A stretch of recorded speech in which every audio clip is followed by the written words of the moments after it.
하나님 말씀은 출애굽기 13장 17절로 22절과 15장 22절로 27절입니다. 저는 13장 17절로 22절만 읽겠습니다. 바로가 백성을 보낸 후에 블레셋 사람의 땅의 길은 가까울지라도 하나님이 그들을 그 길로 인도하지 아니하셨으니 이는 하나님이 말씀하시기를 이 백성이 전쟁을 하게 되면 마음을 돌이켜 애굽으로 돌아갈까 하셨음이라.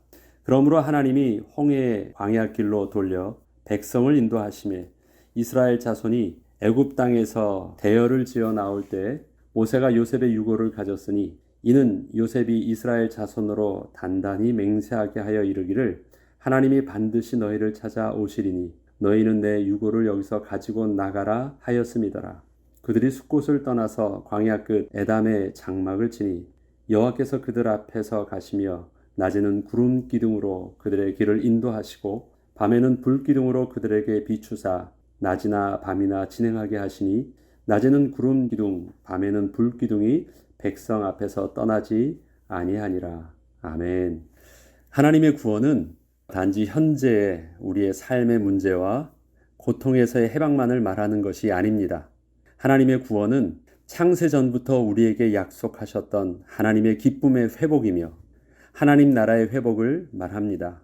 우리의 관심은 당장 눈앞에 있는 고통과 두려움의 문제에서의 해결을 원하고 있지만 하나님께서는 우리를 그러한 삶의 한계 속에 있게 하사 인생의 유한한 것들을 사용하셔서 하나님의 영원하신 것을 얻게 하여 주시길 원하십니다.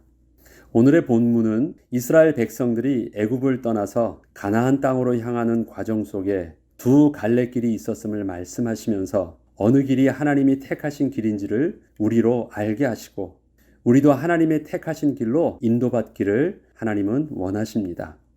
그 길이 블레셋 사람과의 전쟁, 그 다음에 광야에 갇히게 하는 홍해, 양쪽 두 길이 있었습니다. 사실을 따져보면 블레셋 사람의 땅의 길과 홍해를 통과해야 하는 광야의 길은 어느 쪽을 선택해도 이스라엘 백성들에게는 소망이 보이지 않는 길들이었습니다. 17절에 보면 바로가 백성을 보낸 후에 블레셋 사람의 땅의 길은 가까울지라도 하나님이 그들을 그 길로 인도하지 아니하셨으니 이는 하나님이 말씀하시기를 이 백성이 전쟁을 하게 되면 마음을 돌이켜 애굽으로 돌아갈까 하셨습니다. 오랫동안 노예 생활을 하던 이스라엘 백성들은 군대 조직이 되어 있지 않았고 전쟁을 치를 만한 훈련도 장비도 없었습니다. 이러한 이스라엘 백성이 자기 땅에서 체계적으로 조직된 군대와 철기 문명의 앞선 무기를 갖춘 장신의 블레셋 사람들을 상대한다는 것은 상상하기 힘든 싸움이었습니다. 홍해 또한 이스라엘 백성들을 단 한 걸음도 앞으로 나아갈 수 없게 하는 막다른 길이 되게 하였습니다. 조금의 가능성도 보이지 않는 길이었습니다. 바로는 이러한 홍해로 인해 갇힌 바 된 이스라엘 백성을 보면서 더 이상 이스라엘 백성이 도망하지 못할 것을 알고 애굽의 모든 병거를 동원하여 이스라엘을 다시 잡아오려고 하기도 하였습니다. 출애굽기 14장 1절로 3절 보면 이러한 내용이 나옵니다. 여호와께서 모세에게 말씀하여 이르시되 이스라엘 자손에게 명령하여 돌이켜 바다와 믹돌 사이에 바하히로다 곧 바알스본 맞은편 바닷가에 장막을 치게 하라. 바로가 이스라엘 자손에 대하여 말하기를 그들이 그 땅에서 멀리 떠나 광야에 갇힌 바 되었다 하리라. 이렇듯 블레셋 땅의 길과 홍해의 광야의 길은 서로 비교하자면 양쪽 다 포기해야만 하는 절망스러운 상황을 가지고 있는 길이었습니다. 우리가 오늘 본문을 보면서 우리의 시각을 하나님이 보시는 시선으로 보아야 될 필요가 있는 것은 우리는 늘 언제나 우리 앞에 있는 상황 속에서 어디가 좀 더 좋은 조건이고 어디가 최선의 선택을 하는 것이 무엇인가에 대해서 우리는 고민을 합니다. 그런데 하나님께서는 우리에게 선택의 기준을 또 상황을 바라보는 눈들을 근본적으로 다르게 보시기를 원하시는 것입니다. 사실 급하게 애굽에서 빠져나오던 이스라엘 백성들은 어느 길로 가야 할지를 선택할 겨를이 없었습니다. 하나님께서 그저 강권적으로 이끄시는 길이었기에 모세를 통하여 말씀하시며 이끄시는 하나님의 인도하심에 전적으로 맡기고 나아갈 뿐이었습니다.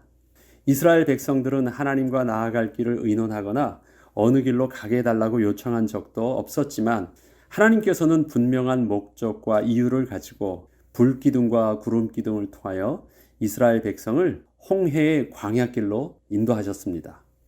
그러나 그 길로 이끄신 하나님의 선하신 계획을 제대로 알지 못했던 이스라엘 백성들이 구름기둥과 불기둥을 통해 강권적으로 하나님의 인도를 받으며 홍해 앞까지 오게 되었을 때 저들은 크게 당황할 수밖에 없었고 절망 가운데 하나님을 원망하게 되었습니다. 14장 9절로 10절을 보면 애굽 사람들과 바로의 말들, 병거들과 그 마병과 그 군대가 그들의 뒤를 따라 바알스본 맞은편 바하히롯 곁 해변 그들의 장막 침대에 미치니라. 바로가 가까이 올 때에 이스라엘 자손이 눈을 들어본즉 애굽 사람들이 자기들 뒤에 이른지라. 이스라엘 자손이 심히 두려워하여 여호와께 부르짖고 막다른 길에 온 것이에요. 앞에는 홍해가 있고 뒤에는 애굽의 병거와 군대가 있고, 이것은 애굽에게 항복하지 않으면 다 밀려서 바다에 수장되어지는, 그렇게 죽음을 맞이하는 아주 절체절명의 상황에 맞닥뜨리게 된 것입니다. 그런데 하나님께서 그 장소, 그 길로 이끄신 거예요. 와보니까 그 길이었어요. 도대체 어느 길이 옳은 길일까요? 하나님께서는 블레셋 땅의 길도 원치 않으셨고 하나님께서 이끄셨다고 하는 홍해 길도 그리 만만치 않았습니다. 우리가 삶을 살다 보면 이러한 생각을 할 때가 종종 있습니다. 만약 그때 이 길이 아니라 또 다른 길로 선택을 했더라면 지금보다는 상황이 더 낫지 않았을까 하는 생각입니다. 그러나 그렇게 선택한 길도 결국은 똑같은 결론에 도달할 것입니다. 그 이유는 하나님의 관심은 우리가 가야 할 길을 선택함에 있어서 어느 길이 더 어렵고 더 쉬운가를 보시지 않고 하나님의 선하신 계획을 이루기 위해서 어느 길이 더 유익하느냐를 보고 계시기 때문입니다. 하나님께서 우리에게 펼쳐주시는 그 기준은 우리가 선택하고자 하는 그 기준과 근본적으로 다릅니다. 하나님은 두 갈래 길 속에서 인간적으로 볼 때는 더 나은 길로 우리를 인도하신 것이 아니셨습니다. 우리의 수준으로 볼 때는 양쪽 다 불가능한 길이었고 그렇게 인도하시면 안 되는 길이었습니다. 그렇기 때문에 앞서 말씀드린 것처럼 만약에 그때 왼쪽 길이 아니라 오른쪽 길로 갔다면 더 나았을까? 그렇지 않아요. 하나님께서 우리를 인도하셨던 길들은 내가 왼쪽으로 가든 내가 오른쪽으로 갔든 육신적인 눈으로 하나님의 선하신 계획을 바라보지 못하는 그 눈으로 바라볼 때는 여전히 고통스럽고 절망스러운 그 길임은 다르지 않기 때문에 그렇습니다.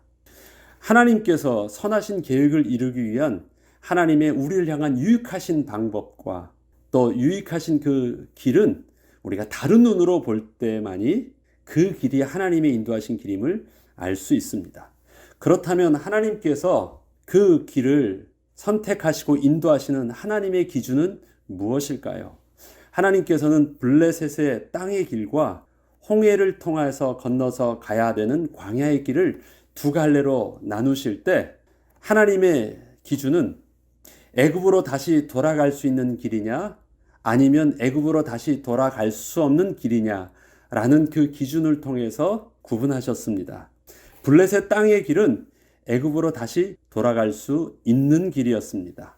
출애굽기 13장 17절에는 바로가 백성을 보낸 후에 블레셋 사람의 땅의 길은 가까울지라도 하나님이 그들을 그 길로 인도하지 아니하셨으니 이는 하나님이 말씀하시기를 이 백성이 전쟁을 하게 되면 마음을 돌이켜 애굽으로 돌아갈까 하셨습니다. 그러므로 하나님이 홍해의 광야로 돌려 백성을 인도하시매 하나님께서 자신의 사랑하는 백성을 위하여 택하시는 좋은 길의 기준은 앞으로 나아가는 길이 어느 길이 더 좋은가에 있지 않으시고 어느 길이 다시 되돌아가지 못하는 길인가를 보십니다. 본래 하나님께서 아브라함을 통해서 약속하셨던 축복의 땅은 가나안 땅이셨습니다. 비록 그 땅은 가나안 지역 산지였던 헤브론 땅이었지만 하나님께서는 그곳에서 복의 근원이 되는 축복을 약속하여 주셨습니다. 애굽은 헤브론 땅과 비교하자면 비교할 수조차 없을 만큼 비옥한 평야지대와 나일강에 마르지 않는 물이 있는 곳이었지만 그것은 하나님의 약속이 있는 축복의 땅은 분명 아니었습니다. 애굽은 하나님께서 잠시 잊게 하셨던 땅이었습니다. 언젠가 반드시 하나님의 약속을 따라 떠나야만 하는 땅이었습니다. 이스라엘의 출애굽의 이유도 바로 이것이었습니다. 창세기 46장 3절로 4절에 보면 하나님께서는 야곱을 애굽으로 떠나시기 전날 밤에 하나님께서 야곱에게 그 꿈의 이러한 약속을 다시 하시고 상기시켜 주셨습니다. 하나님이 이르시되 나는 하나님이라 내 아버지의 하나님이니 애굽으로 내려가기를 두려워하지 말라. 내가 거기서 너로 큰 민족을 이루게 하리라. 내가 너와 함께 애굽으로 내려가겠고 반드시 너를 인도하여 다시 올라올 것이며 요셉이 그의 손으로 내 눈을 감기리라 하셨더라. 하나님께서 내려가게 하시는 이유는 있어요. 부족과 같은 작은 민족이 그곳에서 국가와 같은 큰 민족이 되게 하시려는 하나님의 분명한 계획은 있으셨어요. 그래서 큰 국가가 될 만큼의 하나님은 그곳에서 이스라엘 백성을 통해서 누리게 하실 복은 분명히 있었습니다. 그러나 그것은 하나님의 구원의 계획 속에서의 한 부분이었고 과정일 뿐이었지 거기가 축복을 이루실 하나님의 약속의 장소는 아니었습니다. 그래서 내려가야 되지만 내려가는 것도 하나님께서 인도하여 주신 건 맞지만 반드시 올라올 것이다. 그래서 요셉이 죽을 때도 하나님께서 너희를 다시 가나안 땅으로 인도하실 것이니까 하나님께서 이끄실 때 나의 유고를 가지고 가서 가나안 땅에 장사라고 그렇게 유언을 요셉이 한 것이었습니다. 그래서 출애굽할 때 보면 모세가 나올 때 요셉의 유고를 들고 나왔더라라는 말을 명시하고 있습니다. 우리는 당장에 우리 눈 앞에 있는 길이 어떠한가를 보기 전에 우리가 떠나야 할 곳과 마침내 가야 할 곳이 어딘지를 분명하게 알고 있어야 합니다. 하나님께서 염려하신 것은 앞으로 지나가야 하는 그 길의 상황 때문에 가야 할 목적지가 바뀌게 될까 하는 것이었습니다. 이처럼 블레셋 땅의 길은 진행하기에는 쉬운 길처럼 보였지만 다시 되돌아가기도 쉬운 길이었음을 하나님은 알고 계셨습니다. 하나님께서 분명히 가나안 땅으로 향하게 하실 때 그곳이 최종 목적지였기 때문에 하나님께서는 반드시 그 길로 가는데 돌아서서 빽 하면 절대 안 되셨습니다. 딱 한 가지만 보신 거예요. 그 길로 가면 짧은 시간에 쉽게 갈 수 있는 무역로였기 때문에 땅의 길이 짧았고 길도 잘 터져 있었습니다. 그럼 그 길로 가야 돼요. 그런데 그 길은 되돌아가기도 쉬운 길이었습니다. 좀 더 우리가 본문을 읽으면서 비교해 보면 좀 더 구체적으로 알 수 있을 것 같습니다. 다음은 홍해를 건너서 가는 광야의 길입니다. 그래서 본문은 홍해의 광야길로 하나님께서 이끄셨다고 합니다. 그런데 그 길은 그러면 어떤 길이겠습니까? 절대 되돌아갈 수 없는 길입니다. 홍해의 광야길은 저들 스스로 들어설 수 없던 길이었습니다. 그 이유는 홍해로 인하여 한 걸음도 앞으로 나아갈 수 없었기 때문입니다. 저들이 홍해 앞에서 추격하는 애국 군대를 피하지 못하고 절망적인 상황에 놓였을 때 하나님께서는 사람이 상상할 수 없던 하나님의 방법으로 홍해를 가르셔서 바다를 마른 땅처럼 걷게 하셨고 그 길이 마른 땅인 줄 알고 추격하던 애국 군대는 다시 바다에 수장시키시면서 이스라엘 백성을 광야의 길로 들어서게 하셨습니다. 홍해의 길은 홍해를 건너서 들어선 길입니다. 그러면 홍해를 통한 광야의 길은 어떤 길이겠습니까? 사람이 임으로 들어갈 수도 없었던 길입니다. 왜요? 하나님께서 열어주지 아니하시면 접근조차 할 수 없는 길이었기 때문에. 근데 그 길을 하나님께서는 홍해의 길을 여셔서 마른 땅처럼 걷게 하셨습니다. 이스라엘 백성들은 추격하는 애국 군대 때문에 너무 두렵고 있을 때 하나님께서 갑자기 열어주셨기 때문에 너무 감사한 마음으로 정신없이 걸어갔습니다. 그리고 다시 홍해의 길이 닫혔어요. 그때까진 좋았어요. 너무 감사했습니다. 이야, 우리의 목숨이 이젠 살았다라고 해서 추격하는 애국 군대로부터 벗어났다라는 것이 너무 감사했습니다. 그리고 뒤를 보면서 감사했는데 그리고 앞을 보니까 앞은 광야였어요. 아차 싶었습니다. 그리고 다시 뒤를 돌아보니까 그 길은 되돌아갈 수 없는 길이 됐어요. 이렇듯 이스라엘 백성이 건널 수 없던 홍해를 하나님의 도우심으로 건넌 것이라면 어떤 이유에서든지 다시 되돌아가려고 해도 하나님의 허락하심이 아니면 다시 홍해를 건너 되돌아갈 수도 없다는 것을 뜻하는 길이 바로 홍해의 광야길이었습니다. 하나님께서 하신 그 길은 홍해를 통해서 단순히 기적을 보여주시려고 하셨던 것만은 아니었습니다. 그것은 하나님의 전능하신 역사와 하나님께서 이스라엘 백성들을 어떻게 구원해 주셨는지를 그들이 명확하게 기억할 수 있는 은혜의 기적이었으면 틀림없지만, 하나님께서 이스라엘 백성들을 가나안 땅으로 인도하시기 위해서 선택하셨던 그 길은 단순히 하나님의 기적을 보여주시기 위한 그 증거로 이끄셨던 길만은 아니셨습니다.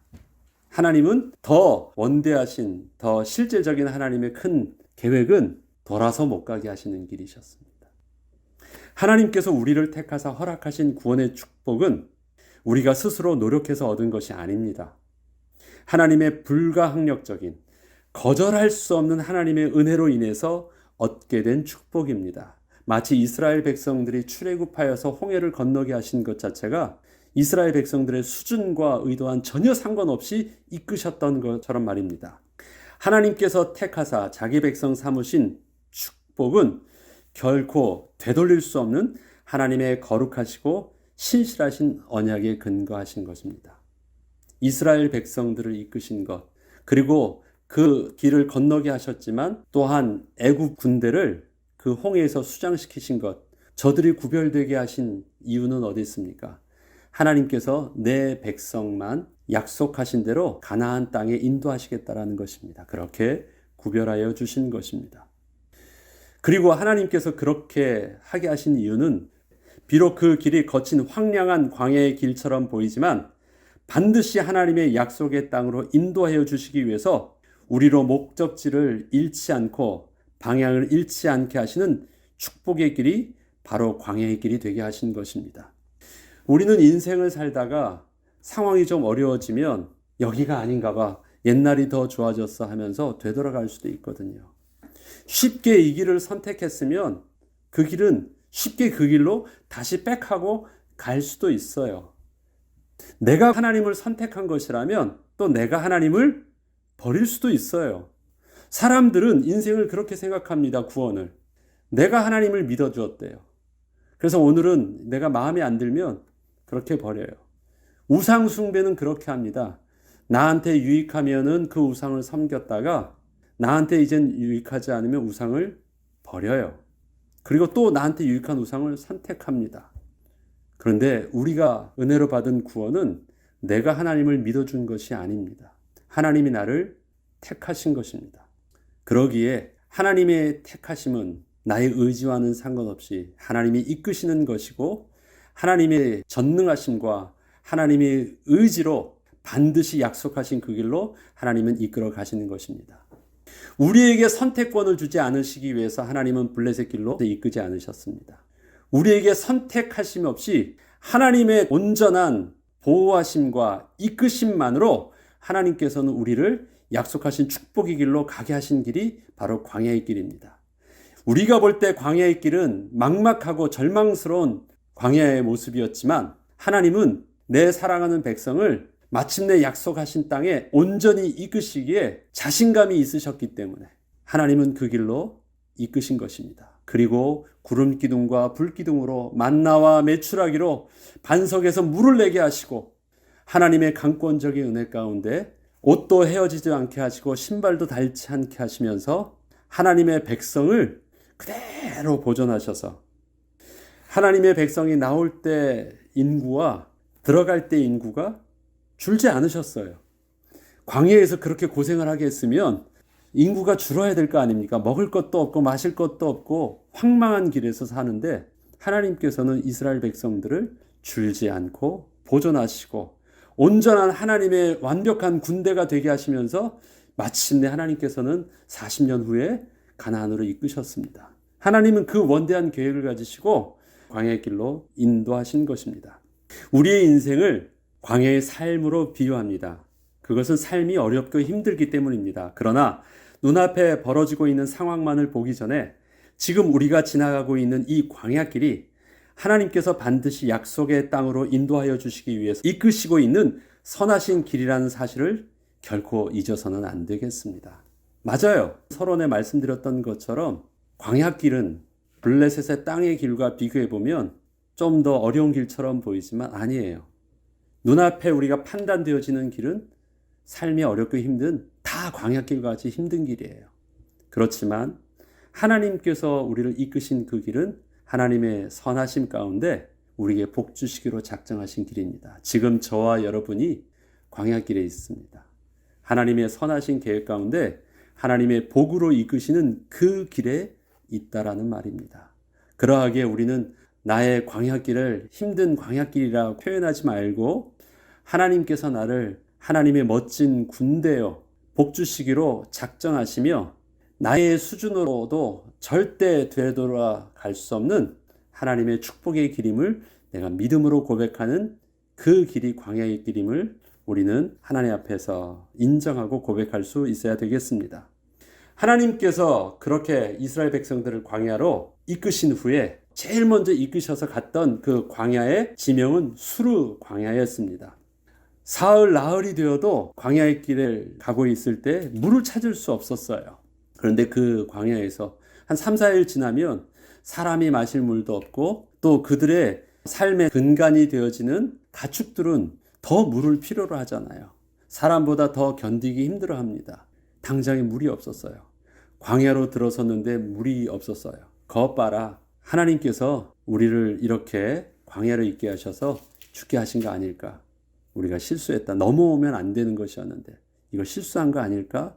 그러면서 두려워할 때, 그래서 살려달라고 부르짖을 때 하나님께서는 오늘 본문을 통해서 이렇게 말씀하십니다. 모세가 홍해에서 이스라엘을 인도하며 그들이 나와서 수르 광야로 들어가서 거기서 사흘 길을 걸었으나 물을 얻지 못하고 마라에 이르렀더니 그곳에 물이 써서 마시지 못하겠으므로 그 이름을 마라라 하였더라. 백성이 모세에게 원망하여 이르되 우리가 무엇을 마실까 하며 모세가 여호와께 부르짖었더니 여호와께서 그에게 한 나무를 가르치시니 그가 물에 던지니 물이 달게 되었더라. 하나님께서는 광야의 첫 발을 내딛는 이스라엘 백성에게 마라의 쓴물을 통해서 치료의 하나님이심을 제일 먼저 알려주셨습니다. 앞서 아브라함을 통하여 계시하신 그 하나님은 여호와 이레의 하나님이셨습니다. 그 하나님께서 이제는 광야의 쓴물을 먹어도 그것이 문제되지 않도록 하나님이 치료해 주시겠다고 하시는 것입니다.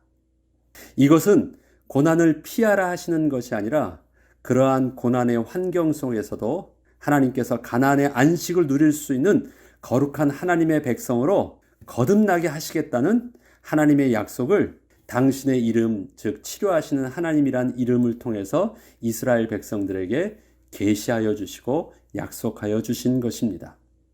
광야에서는 그렇습니다. 인간적으로 보면 쓴 물이 고통스럽게 하고 쓴 물이 병들게 하고 쓴 물이 살 수 없는 환경인 것입니다.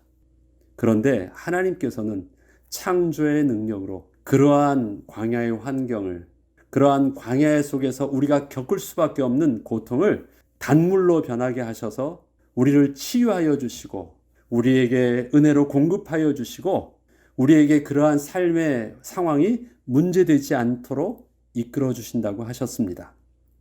이스라엘 백성이 들어선 광야길은 역시 예상한 대로 애굽에 비해서 맑은 물을 쉽게 구할 수 있는 곳은 아니었습니다. 물 자체를 찾을 수 없었고 설령 찾았다고 해도 식수로 적합하지도 않았습니다. 그러나 하나님께서는 그 누구도 알 수 없던 하나님의 방법으로 그 어려움이 문제가 되지 않게 하여 주셨습니다. 그것은 모세가 하나님께 부르짖을 때 하나님께서 친히 창조의 능력으로 직접 해결하여 주신 것입니다. 그리고 이때 하나님께서는 그러한 광야에서 어떻게 이스라엘 백성이 하나님이 약속하신 가나안 땅에까지 갈 수 있는지 그 비밀을 알려주셨습니다. 출애굽기 15장 25절로 26절에 보면 하나님은 이렇게 이스라엘 백성들에게 명령하십니다. 거기서 여호와께서 그들을 위하여 법도와 율례를 정하시고 그들을 시험하실새 이르시되 너희가 너희 하나님 나 여호와의 말을 들어 순종하고 내가 보기에 의를 행하며 내 계명에 귀를 기울이며 내 모든 규례를 지키면 내가 애굽 사람에게 내린 모든 질병 중 하나도 너희에게 내리지 아니하리니 나는 너희를 치료하는 여호와임이라. 애굽 나일강의 물을 피로 변하게 하신 하나님께서는 반대로 광야에 쓴 물도 단물로 바꾸실 수 있는 창조주 하나님이셨습니다. 그렇다면 문제는 애굽의 나일 강물이나 광야 마라에 쓴 물이 아니라 어디에 하나님이 계신가이고 누구에게 하나님의 약속이 있는가에 있음을 알게 하여 주신 것입니다. 나일강이나 마라에 쓴 물이나 인간적으로 볼 땐 그것이 우리의 형편의 조건이 되겠지만 하나님께서 하나님의 백성에게 약속하신 생명의 조건은 그런 눈에 보이는 상황과 환경에 있지 아니하고 누가 하나님의 편이냐, 누가 하나님의 약속의 말씀을 붙잡고 있느냐, 누구에게 하나님의 약속의 말씀을 주었느냐, 그것에 있었습니다. 광야는 물론 어렵고 힘든 환경이 있는 곳입니다. 그러나 선하신 하나님의 계획 가운데 그곳 광야로 이끄신 하나님은 앞으로 광야에서 있을 어려움을 두려워하지 말고 문제가 문제되지 않게 하시는 하나님의 인도하심을 따라 너희의 치료의 하나님이 되어주시겠다는 약속과 그 하나님께서 주신 규례와 법도를 따라 그 광야길을 담대히 나아가라고 하십니다. 그리고 그 약속하신 이후에 다시 저들을 이끄시사 엘림이라는 지역의 그 오아시스로 저들을 이끌어 주셨습니다. 출애굽기 15장 27절에는 그들이 엘림에 이르니 거기에 물샘 12과 종려나무 70그루가 있는지라. 거기서 그들이 그 물 곁에 장막을 치니라. 여기서 우리가 주목해서 보아야 될 숫자가 있습니다. 12와 70, 12과 70이라는 이 숫자는 이스라엘 백성에게는 지난날 야곱에게 이스라엘의 이름을 주사 이스라엘 백성의 조상이 되게 하신 그 하나님께서 환난 날에 야곱의 가족들을 애굽으로 이끄사 보호하여 주시고 번성케 하여 주셨던 그 하나님의 은혜를 생각나게 하는 숫자였습니다. 왜냐하면 야곱의 아들의 숫자가 12이요 그 가족들의 애굽에 들어갈 때의 숫자가 70이었기 때문에 그렇습니다. 아들들의 숫자는 12이었고 그 아들들을 통해서 아내와 자녀들과 함께 했던 가문 전체의 숫자는 70이었습니다. 이것은 이스라엘 백성들에게 있어서는 12과 70 하면 딱 그것이 상징되어지는 숫자였습니다. 우리에게 625, 518 뭐 하면은 딱 상징되는 숫자가 있잖아요. 그것처럼 이스라엘 백성들에게 그 12과 70을 동시에 보였을 때 그것은 저들이 애굽을 들어갈 때 그들의 형편이었습니다. 그러나 그런 형편의 70명이 나올 때는 어떻습니까? 이렇게 큰 이스라엘의 200만이 넘는 큰 군대가 숫자로 하나님께서 그렇게 축복하여 주시고 이끄셨던 것입니다. 이러한 12과 70의 숫자를 통해서 하나님께서 보여주시고자 하셨던 것은 지금 이렇게 다시 새롭게 나아가는 광야길과 최종 목적지인 가나안 땅도 지난날 그렇게 축복으로 인도하셨던 하나님께서 다시 약속하신 대로 이끄시는 축복의 땅임을 또 축복의 길임을 분명히 잊지 않도록 예표로 보여주신 것이었습니다. 그렇지. 지난날 우리가 애굽으로 들어갈 때 하나님이 그렇게 하셨었지. 그런데 하나님께서 다시 그 모든 것들을 내려놓게 하시고 이끌어 주셨을 때는 또다시 막막한 광야길로 온 것처럼 보이지만 역시 그 길을 통해서 가게 하시고 또 있게 하실 그 광야길과 그 가나안 땅도 하나님께서 여전히 보호하여 주실 것을 이스라엘 백성들로 그 예표를 통해서 명확하게 약속하여 주셨고 보여주신 것입니다. 우리의 삶의 광야길은 그런 것입니다.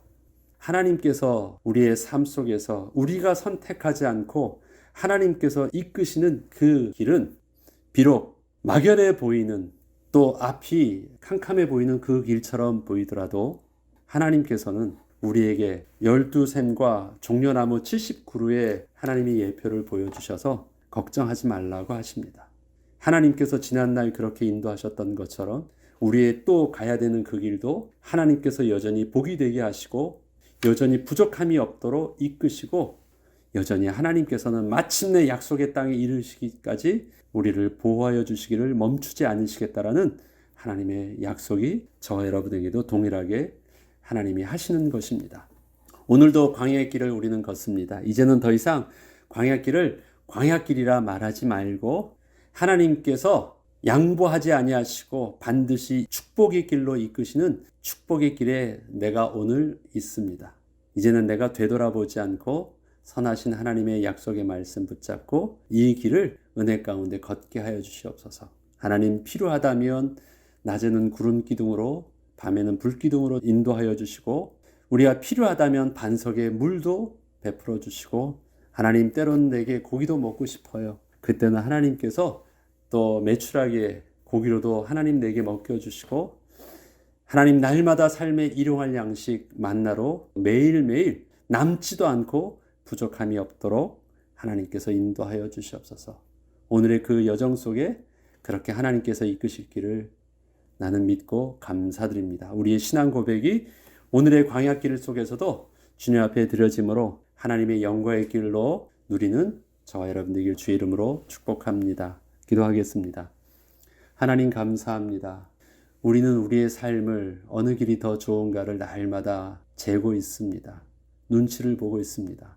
그러나 하나님께서는 너희들이 그렇게 양쪽의 길을 가지고 어느 길로 갈까 선택하려고 할지라도 우리의 수준과 우리의 불신앙의 눈으로는 어느 길이든 다르지 않다라고 우리에게 말씀하십니다.